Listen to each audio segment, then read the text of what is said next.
بالکل ہی غلط بات ہے۔ دوسری بات یہ کہ دو باتیں ہمارے ساتھ یہ ہمارے مخالفین کرتے ہیں۔ ایک تو جا کے وہاں پر حکومت کو اور اداروں کو اکساتے ہیں کہ احمدیوں کو ویزا نہ دو، یہ غیر مسلم ہے، اور دوسری طرف کہتے ہیں احمدی حج کو نہیں جاتے۔ آج میں یہ کہتا ہوں کہ سعودی عربیہ سے ساری امبیسیوں کو کہیں کہ احمدیوں کو حج کے جانے کے لیے ویزا ایشو کر دیں، دیکھ لیں یہ دنیا کے تمام مسلم فرقوں سے سب سے زیادہ احمدی ہیں جو وہاں حج کے لیے پہنچیں گے۔ تو دو طرف سے تو ظلم نہ کریں، ایک طرف ان کو کہیں ان کو ویزے نہ دو، دوسری طرف ہمیں کہیں یہ حج کو نہیں جاتے، یہ تو بہت بڑا ظلم ہے۔ اور آج جو ہمارے ساتھ بعض ملکوں میں ہو رہا ہے، یہ صرف بعض ملکوں کی بات کر رہا ہوں، اللہ کے فضل سے بہت سے ملک ایسے ہیں اور بہت سے علاقے ایسے ہیں جہاں احمدی لوگ حج کو جاتے ہیں، جہاں ان کو ویزے کی سہولتیں ملتی ہیں وہ جاتے ہیں، اور ایک بہت بڑی تعداد ہر سال اللہ تعالیٰ کے فضل سے وہ فریضہ حج ادا کرتی ہے اور کرتی رہے گی۔ خود ہمارے خلیفۃ المسیح ثانی رضی اللہ تعالیٰ عنہ نے فریضہ حج ادا کیا، اسی طرح خلیفۃ المسیح اول رضی اللہ تعالیٰ عنہ وہ اگرچہ کہ یہ جماعت سے پہلے کی بات ہے وہ بھی حج کے لیے گئے۔ حضرت ام المومنین رضی اللہ عنہا نے حضرت مسیح موعود علیہ السلام کی طرف سے بھی حج بدل کروایا۔ تو یہ حج بہرحال اہم ہے، وہ رکن اسلام ہے، جلسہ تو ایک بعد کی چیز ہے۔ جزاکم اللہ تعالیٰ حسن جزا۔ اور گزارش کرنا چاہتا ہوں ہمارے بھائی سے کہ بات اصل میں یہ ہے کہ ایک طرف تو ہم پر یہ الزام ہے کہ لوگ حج کو نہیں جاتے، دوسری طرف سعودی حکومت کو یہ اعتراض نہیں ہے، جو بھی کلمہ گو ہے اس کو تو وہ اجازت دیتے ہیں، لیکن یہ ہمارے دیوبندی اور بریلوی جو مولوی ہیں یا جو جماعت اسلامی کے مولوی ہیں وہ جا کے سعودی عرب کے حکام کو شکایتیں کرتے ہیں کہ یہ احمدی کافر ہیں، یہ مشرک ہیں، فلاں ہیں، اور ایک طرف کہتے ہیں کہ حج نہیں کرتے ہیں، دوسری طرف خود جا کے روڑے اٹکاتے ہیں۔ یہ تو انتہائی طور پر جماعت احمدیہ پر ظلم ہے۔ جزاکم اللہ۔ مکرم فہیم احمد صاحب ہیں پاکستان سے، اس وقت ہمارے ساتھ رابطے میں ہیں۔ السلام علیکم ورحمۃ اللہ فہیم صاحب۔ السلام علیکم۔ السلام ورحمۃ اللہ۔ فہیم احمد اسلام آباد پاکستان سے۔ جی جناب۔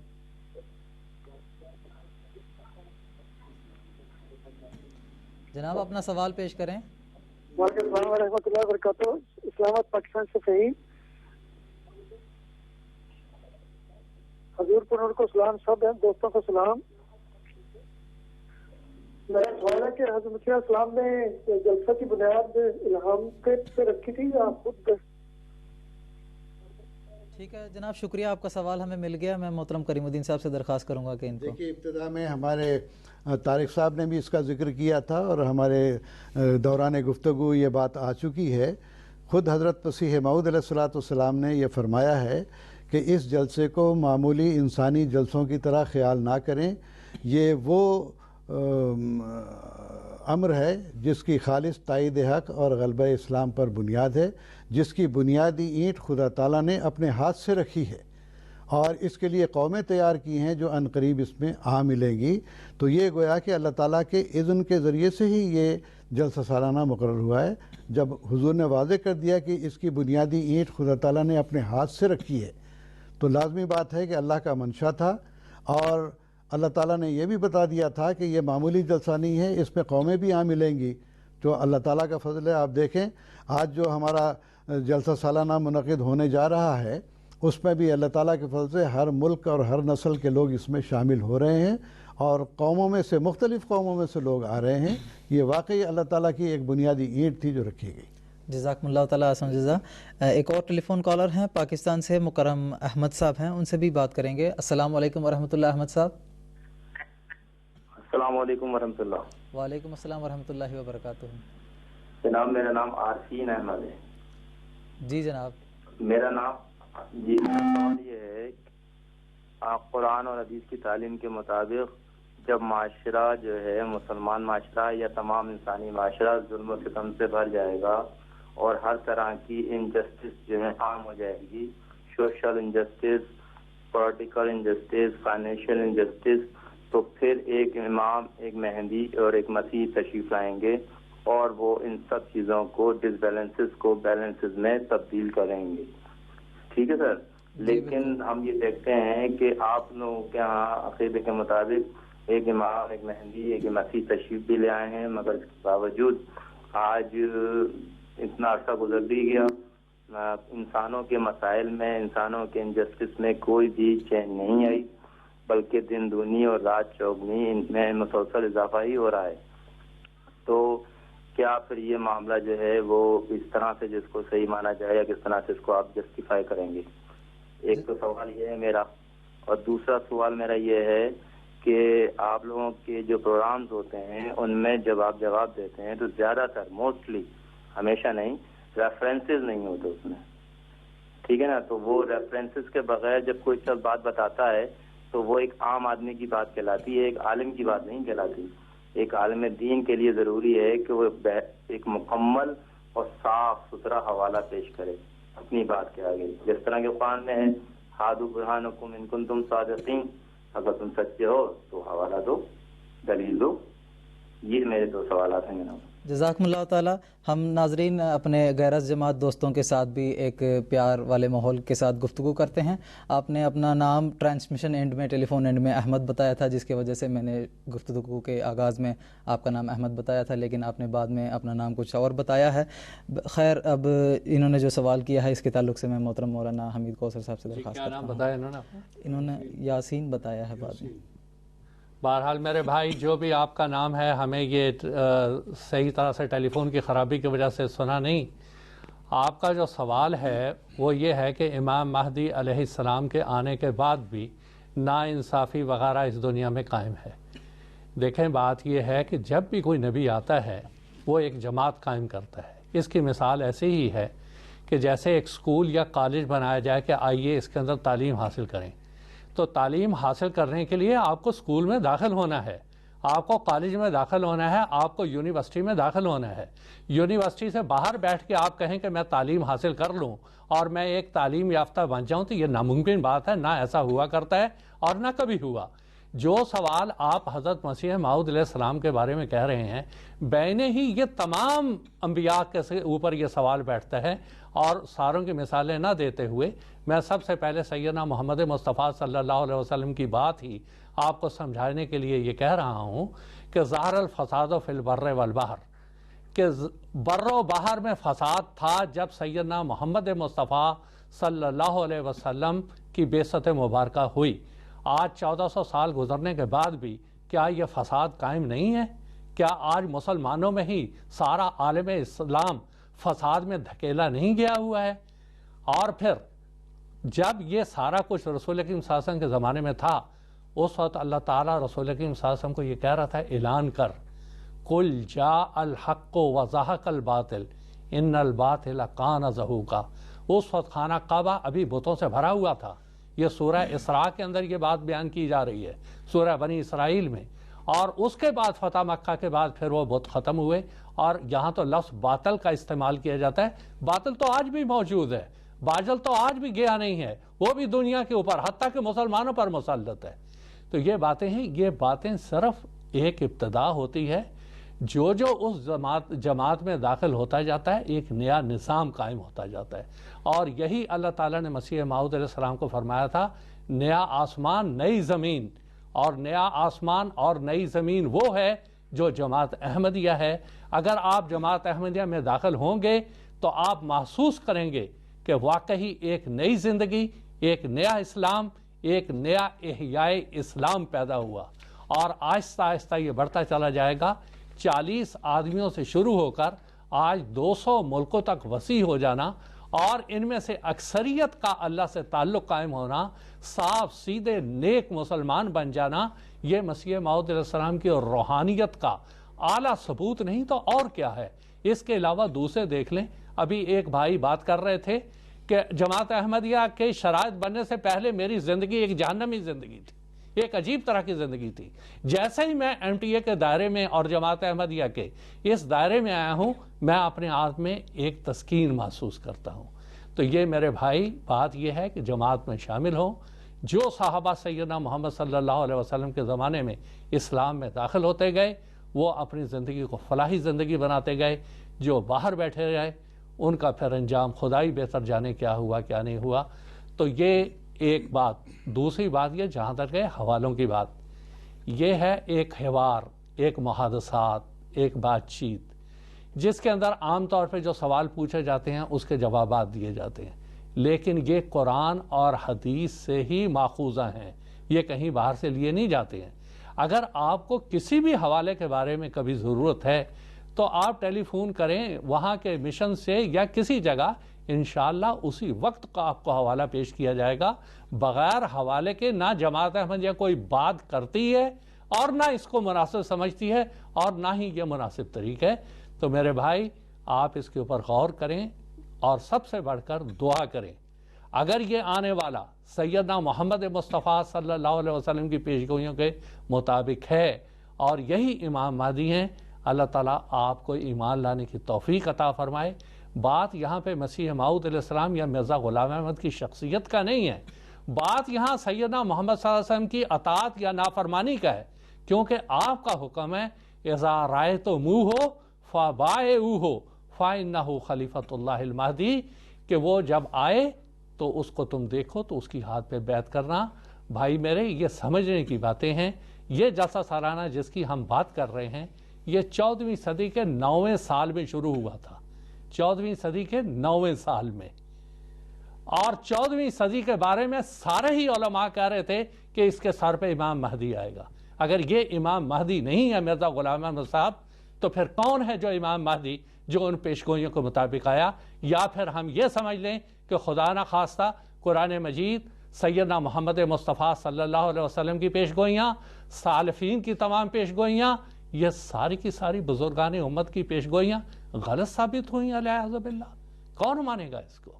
اس لیے سچ کے رستے پہ آئیں، وہ طریقہ اختیار کریں جو کہ صحابہ کرام سیدنا محمد مصطفیٰ صلی اللہ علیہ وسلم نے اختیار کیا، وہ طریقہ اختیار نہ کریں جو اس زمانے میں اہل کتاب یہود اور نصارہ نے اختیار کیا کہ نہیں یہ ہماری پیشگوئیوں کے مطابق نہیں ہے، ہم ایمان نہیں لائیں گے۔ وہ آج بھی باہر بیٹھے ہوئے ہیں۔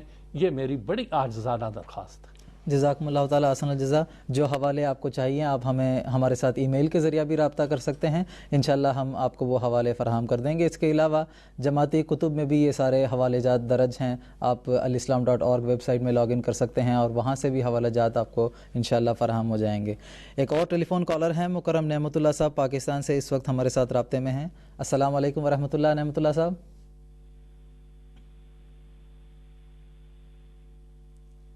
السلام علیکم ورحمۃ اللہ۔ نعمت اللہ صاحب، آپ کو ہماری آواز آ رہی ہے؟ خیر، ہم دوبارہ ان سے رابطہ کرنے کی کوشش کریں گے۔ ہم اپنے ٹیلی فون کالرز کو ترجیح دیتے ہیں۔ اب ہم اپنے اصل مضمون کی طرف بھی لوٹتے ہیں۔ شروع میں جو جلسہ سالانہ قادیان دارالایمان میں منعقد ہوتا رہا ہے، اس کے تمام تر انتظامات کا سارا دار و مدار حضرت اقدس مسیح موعود علیہ السلام پر اور حضرت ام المؤمنین رضی اللہ تعالیٰ عنہا پر ہی ہوا کرتا تھا۔ کبھی حضرت اقدس مسیح موعود علیہ السلام نے اپنے گھر سے مہمانوں کے لیے بستر فراہم کر دیے، کبھی ام المؤمنین صاحبہ کے زیورات بیچ کر ان کے لیے کھانا فراہم کیا، اور اس وقت وسائل بھی بہت ہی محدود تھے۔ تو میں محترم مولانا محمد حمید کوثر صاحب سے درخواست کروں گا کہ سیدنا حضرت اقدس مسیح موعود علیہ السلام کی مہمان نوازی کے تعلق سے ہمارے ناظرین کو کچھ تفصیل بتائیں۔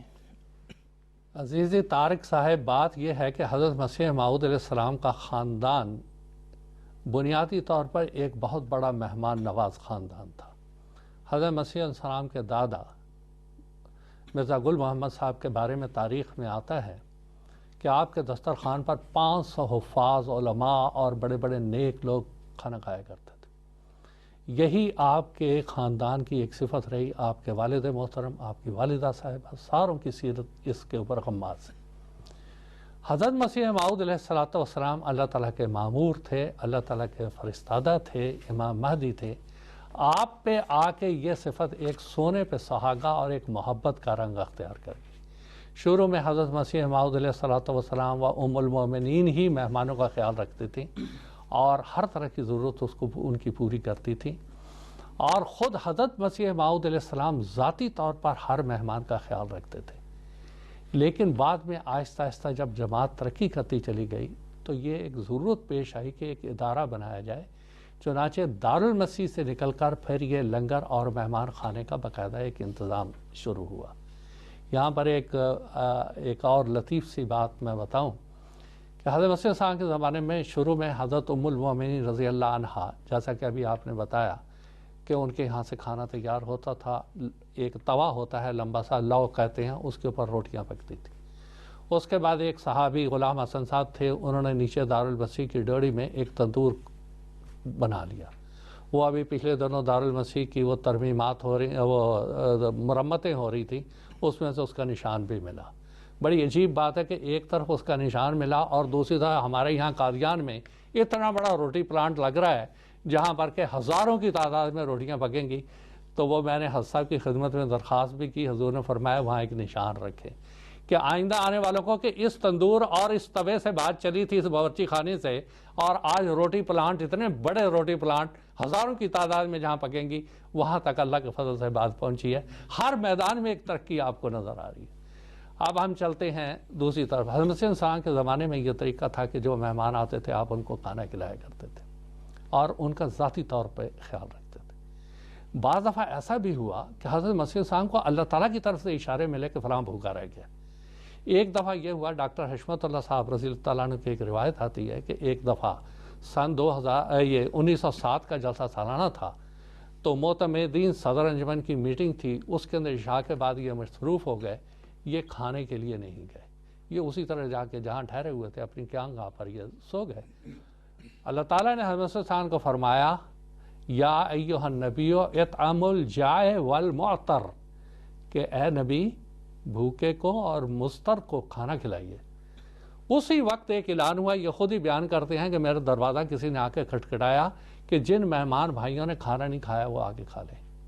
ایک اور روایت رجسٹر روایات میں آتی ہے، بدر الدین صحابی، وہ بیان کرتے ہیں ایک دفعہ حضرت مسیح صاحب 9 بجے رات کو اپنے گھر سے نکلے اور ہاتھ میں دودھ اور ڈبل روٹی، اور آ کے کہنے لگے بابا جی کوئی مہمان بھوکا ہے۔ آپ سارے پتہ کرنے لگے کون سا مہمان بھوکا ہے۔ تو مدرسہ احمدیہ جہاں ابھی گیٹ ہے ہمارا، اس کے بالکل اپوزٹ بھائی شیر محمد صاحب کی دکان ہوتی تھی۔ یہاں ایک صاحب حضرت مسیح صاحب کو ملے اور کہنے لگے کہ حضور مجھے دودھ اور ربڑ روٹی چاہیے۔ حضور نے اسی وقت ان کو دے دیا۔ یہ تو خدا کے مہمان تھے، اللہ تعالیٰ کی طرف سے ان کو آتا تھا کہ ان کو کھانا کھلائیں اور ان کی ضرورت کو پورا کریں۔ اور مسیح السلام ایک دفعہ ایسا ہوا، جو ہمارے منتظمین تھے ان کے لیے یہ بات بتاتا ہوں کہ حضرت شیخ یعقوب علی صاحب عرفانی رضی اللہ تعالیٰ عنہ جلسے کے دنوں میں کچھ معززین کے لیے الگ کھانا پکانا شروع کیا۔ وہ محتمم تھے، انچارج تھے، افسر جلسہ سالانہ تھے۔ حضرت مسیح السلام کو علم ہوا، آپ بہت ناراض ہوئے۔ کہا کہ انفرادی طور پہ جو مہمان آتے ہیں ان کی ضرورت کا خیال رکھنا ہمارا فرض ہے، لیکن جس وقت ایسے موقع آ جائیں اس وقت ان کے لیے سب کے لیے ایک جیسا کھانا ہونا چاہیے، سوائے اس کے کوئی بیمار ہو۔ اسی طرح ایک اور آ گیا، کہنے لگا حضور یہ لحاف مانگ رہا ہے اور مجھے ڈر ہے کہ یہ لحاف لے کے دوڑ جائے گا۔ حضور نے فرمایا دیکھو اگر تو یہ تم نے لحاف نہ دیا تو یہ سردی سے مر گیا یا بیمار ہو گیا تو ہم اللہ کے نزدیک قابل گرفت ہوں گے، اگر یہ لحاف لے کے بھاگ گیا تو گناہ اس کے سارا ہم تو بچ جائیں گے۔ تو اس حد تک مسیح السلام خیال رکھتے تھے۔ اب آخر پہ کیونکہ وقت کم ہے ایک واقعہ بیان کے یہ بات میں اپنی ختم کروں گا۔ حضرت شیخ یعقوب علی عرفانی 1893 میں پہلی دفعہ قادیان آئے۔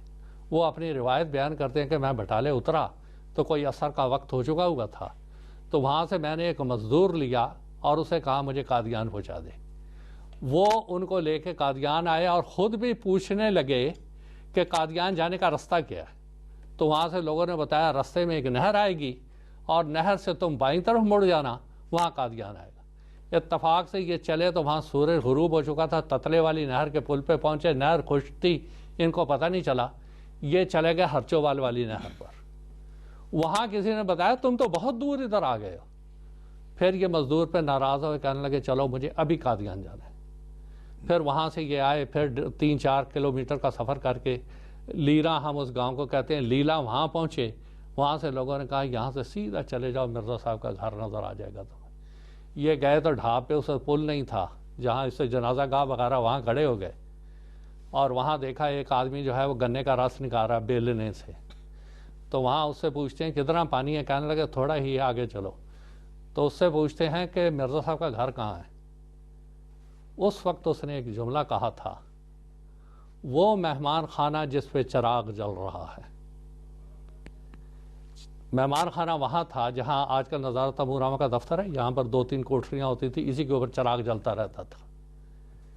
یہ وہاں پہنچے، حضرت حسین صاحب 3 بجے رات کو تشریف لائے، ان کے لیے کھانے کا انتظام کیا کہ آپ کو بہت تکلیف ہوئی ہے، خود گول کمرے کے اندر جا کے بستر لے کے آئے اور منشی حامد علی صاحب سے فرمایا کہ ان کو دبا دو۔ یہ 1000 کہیں، وہ کہنے لگے مجھے حضور کا حکم ہے، میں آپ کو دباؤں گا۔ بات اس انسان کی پھر دوبارہ میں دہراتا ہوں کہ آج 120-21 سال گزرنے کے بعد بھی وہ مہمان خانہ، اس کا چراغ آج بھی جل رہا ہے، اس کا چراغ نہ بجا نہ بجھے گا۔ یریدون لیطفئوا نور اللہ بافواہہم واللہ متم نورہ ولو کرہ الکافرون۔ بڑی کوششیں ہوئیں، بہت جماعتوں نے کیا، میں نام لینا نہیں چاہتا، کہ اس چراغ کو بجھایا جائے، لیکن اللہ نے متم کیا، پورا کیا۔ آج بھی وہ چراغ جل رہا ہے، مہمان خانے کا جل رہا ہے، ہزاروں لاکھوں اس دسترخوان سے کھا رہے ہیں، جس کی بنیاد حضرت ام المومنین رضی اللہ تعالیٰ عنہ کا توا اور آپ کی باورچی خانہ تھا۔ آج پتہ نہیں 20 لنگر خانے یہاں چل رہے ہیں جہاں سے دوست یہ کھا رہے ہیں۔ اور مطعام الاحالی کہ حضور فرماتے ہیں ایک وہ زمانہ تھا کہ لوگوں کے دسترخوان مجھے ملا کرتے تھے، آج لاکھوں کروڑوں خاندان میرے دسترخوان پہ کھا رہے ہیں اور یہ پیشگوئیاں پوری ہو رہی ہیں۔ یہ مہمان نوازی کی ابراہیم علیہ السلام، سیدنا محمد صلی اللہ علیہ وسلم اور اس زمانے میں مسیح موعود علیہ السلام کے زمانے کی یہ مثالیں ملیں گی، اور تو کہیں ہمیں تاریخ میں اتنی تفصیل سے ملتی نہیں۔ شکریہ، جزاکم اللہ تعالیٰ احسن جزا۔ اس وقت جب کہ قادیان دارالعلومان میں جلسہ سالانہ کا انعقاد ہونے جا رہا ہے، ہم اہلیان قادیان کو بھی چاہیے کہ حضرت اقدس مسیح موعود علیہ السلام کے نقش پا پر چلتے ہوئے اور آپ علیہ السلام نے جو رہنما اصول مہمان نوازی کے بیان فرمائے ہیں اس کو اپنانا چاہیے اور مہمانان کرام کی خدمت کرنی چاہیے۔ جلسہ سالانہ کے نظام نے تدریجاً ترقی کی ہے اور سیدنا حضرت اقدس مسیح موعود علیہ السلام کا وصال سن 1908 میں ہو جاتا ہے، لیکن آپ علیہ السلام کے وصال کے بعد جماعت احمدیہ میں خلافت علی منہاج النبوہ کا روحانی نظام قیادت قائم ہوتا ہے۔ اس کے بعد خلفائے کرام کے زیر نگرانی جلسہ سالانہ کا انعقاد قادیان دارالعلومان میں ہوتا رہا۔ جلسہ سالانہ کی بنیادی اینٹ جب کہ اللہ تعالیٰ نے رکھی ہے تو یہ الہی کاروبار ہے، اس نے تو بالکل نہیں رکنا تھا۔ تو میں محترم مولانا محمد کریم الدین صاحب شاہد سے یہ پوچھنا چاہوں گا کہ خلافت اولیٰ اور خلافت ثانیہ کی ابتدائی سالوں میں جلسہ سالانہ میں جو تدریجاً ترقی ہوئی ہے اس کے تعلق سے ہمارے ناظرین کو کچھ تفصیل بتائیں۔ اب وقت بہت کم رہ گیا ہے، اس واسطے میں مختصراً اتنا ہی بیان کروں گا کہ جیسا کہ میں نے ذکر کیا ہے کہ 1908 میں خلافت اولیٰ کا پہلا جو جلسہ ہوا اس میں 2500 کی تعداد تھی جو شاملین ہوئے ہیں، اور یہ بھی میں بتا دوں کہ خلافت اولیٰ کے 5 جو ابتدائی برس ہیں اس میں جلسہ سالانہ مسجد اقصیٰ میں ہی منعقد ہوتا رہا۔ پھر اس کے بعد 1913 سے لے کے 1922 تک، سن 14 میں حضرت خلیفہ اول کی وفات ہوئی، تو 13 کا جو جلسہ تھا وہ حاضرین کی تعداد اتنی بڑھ گئی تھی کہ جس کی وجہ سے مسجد نور میں جلسہ کرنا پڑا، اور اس کے بعد پھر 1922 تک مسجد نور میں ہی یہ جلسے ہوتے رہے۔ پھر تعداد مزید جب بڑھی ہے تو 1924 سے لے کے 1946 تک، یعنی یہ پارٹیشن سے پہلے تک یہ جلسے مسجد نور کے باہر جو میدان آج کل جو خالصہ کالج کہلاتا ہے یا پہلے تعلیم اسلام کالج کہلاتا تھا، اس کے صحن میں جلسے ہوا کرتے تھے۔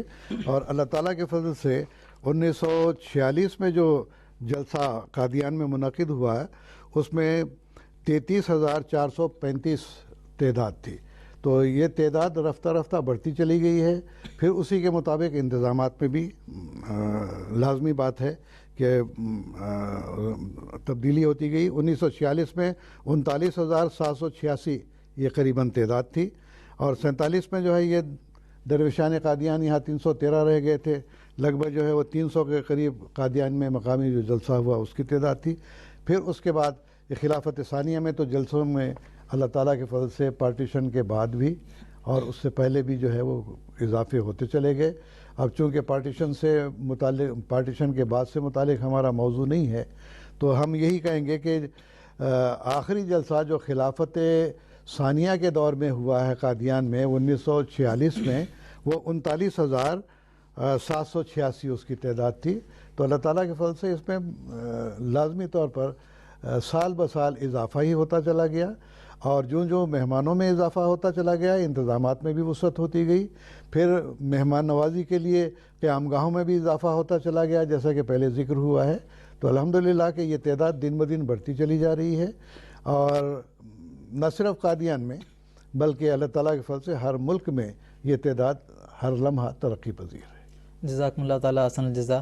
پارٹیشن سے قبل قادیان دارالمان میں حضرت خلیفۃ المسیح اول اور حضرت خلیفۃ المسیح ثانی رضی اللہ تعالیٰ عنہما کے دور میں جلسہ سالانہ بڑے شایع نشان طریق پر منعقد ہوتا رہا ہے، اور ہندوستان سے بھی دور دراز علاقوں سے بھی کثرت کے ساتھ احباب ذوق و شوق کے ساتھ ان جلسہ سالانہ میں شامل ہوتے رہے ہیں.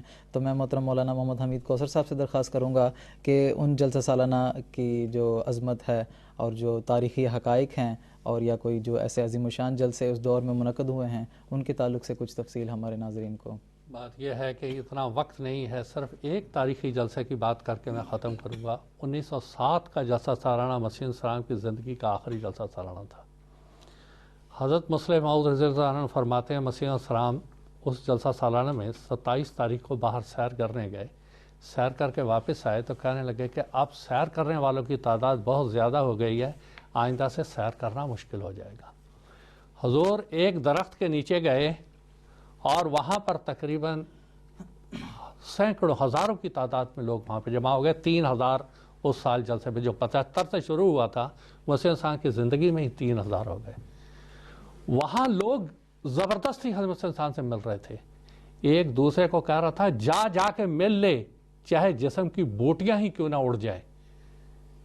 تو مفتی محمد صادق صاحب فرماتے ہیں کہ دیکھو لوگ بھی تو مجبور ہیں، 1300 سال کے بعد تو کہیں نبی کا چہرہ نظر آیا ہے، یہ بوٹیاں اڑوا کے بھی وہاں پہ جا کے حضور کو ملنا چاہتے ہیں. تو یہ بھی بیچارے مجبور تھے، جا کے ملے. حضور نے جو اس میں خطاب فرمایا وہ یہ تھا کہ دیکھو اگلے سال پتہ نہیں ہم میں سے کون رہے کون نہ رہے، اس لیے جو میں باتیں کہہ رہا ہوں وہ اچھی طرح سے سن لو. تزکیہ نفس کے بارے میں حضور نے تقریر فرمائی تھی. بین ہی سیدنا محمد مصطفیٰ صلی اللہ علیہ وسلم کا خطبہ حجۃ الوداع، لا عالم میں زندہ رہوں اس سال کی طرح ان القاکم فی عامی ھذا فی موقعی ھذا، کہ اس کے بعد میں اس جگہ پہ تمہیں مل سکوں کہ نہ مل سکوں. بین ہی حضرت مسیح موعود علیہ الصلوۃ والسلام اور سیدنا محمد صلی اللہ علیہ وسلم کے یہ آخری خطابات میں ایک عجیب قسم کا تشابہ ہے. دونوں کی آوازیں ملتی جلتی ہیں، دونوں کی نصائح ملتی جلتی ہیں. یہ ایک تاریخی بات تھی، ورنہ اور بہت سی 1939 کا جلسہ سالانہ ہوا جو جوبلی کا جلسہ تھا، جس میں پہلی دفعہ لوائے احمدیت لہرایا گیا، اور بھی بہت سی باتیں ہیں، لیکن وقت کیونکہ ختم ہو گیا ہے اسی پہ میں اختتام کرتا ہوں. جزاکم اللہ تعالیٰ احسن الجزا. ناظرین کرام، قادیان دارالمان میں جلسہ سالانہ کا انعقاد سیدنا حضرت اقدس مسیح موعود علیہ السلام کی صداقت کی ایک عظیم الشان دلیل ہے. جس طرح اللہ تعالیٰ نے سیدنا حضرت محمد مصطفیٰ صلی اللہ علیہ وسلم کی صداقت کی دلیل کے طور پر اس بات کو پیش فرمایا ہے کہ جس طرح کہ قرآن مجید کی آیت ہے فَبِمَا رَحْمَةٍ مِّنَ اللَّهِ لِنْتَ لَهُمْ وَلَوْ كُنْتَ فَظًّا غَلِيظَ الْقَلْبِ لَانفَضُّوا مِنْ حَوْلِكَ. یعنی یہ اللہ تعالیٰ کی رحمت ہے. یہ سورہ آل عمران کی 160 نمبر کی آیت ہے. اس کا ترجمہ اس طرح سے ہے کہ پس اللہ تعالیٰ کی خاص رحمت کی وجہ سے تو ان کے لیے نرم ہو گیا. اگر تو تندخو اور سخت دل کا ہوتا تو وہ ضرور تیرے گر سے دور بھاگ جاتے. سیدنا حضرت اقدس مسیح موعود علیہ السلام نے شاملین جلسے کے لیے جو دعائیں کی ہیں وہ محترم مولانا محمد حمید کوثر صاحب نے آپ کے سامنے پیش فرمائے ہیں. الحمدللہ جماعت احمدیہ گزشتہ ایک صدی سے سیدنا حضرت اقدس مسیح موعود علیہ السلام کی ان دعاؤں کی وارث بن رہی ہے. بس ہم جلسے کے یہ مبارک ایام ان فضاؤں میں سانس لیتے ہوئے بسر کریں گے جن فضاؤں کے ساتھ ہمارا ایک گہرا رابطہ ہے. اللہ تعالی ہم سب کو سیدنا حضرت اقدس مسیح موعود علیہ السلام کے اعلیٰ توقعات کے مطابق اس للہی جلسہ کے فیوز و برکات سے کما حق ہو استفادہ کرنے کی توفیق عطا فرمائے. کیسی خوش گھڑی ہوگی کہ بانیل مرام باندھیں گے رخت سفر کو ہم برائے قادیان. ناظرین انشاءاللہ ہم اپنے اگلے پروگرام میں پارٹیشن کے بعد قادیان میں منعقد ہونے والے جلسہ سالانہ کے تعلق سے اپنے گفتگو کو جاری رکھیں گے.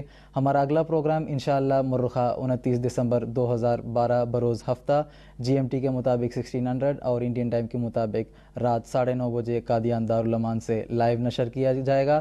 تب تک کے لیے آپ سے اجازت چاہتے ہیں. السلام علیکم ورحمۃ اللہ وبرکاتہ.